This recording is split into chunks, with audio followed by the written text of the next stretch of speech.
Papua Barat melaporkan 5 komisioner KPU Papua Barat Daya ke Bawaslu atas hasil pleno penetapan paslon sebelum melaporkan KPU RI.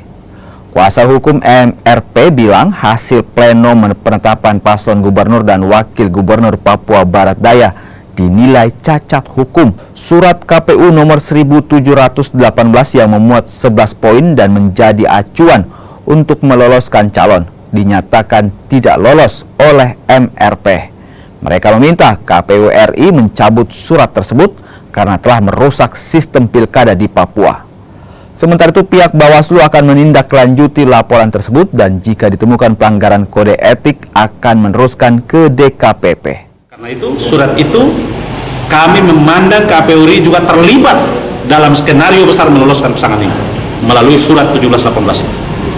Karena itu kami juga akan melaporkan komisioner KPU RI ke Bawaslu RI terkait dengan pelanggaran etik dan perbuatan melawan hukum dalam kaitannya dengan mengeluarkan surat itu. Kita akan merujuk di Perbawaslu 8 tahun 2020 untuk penanganan pelanggaran.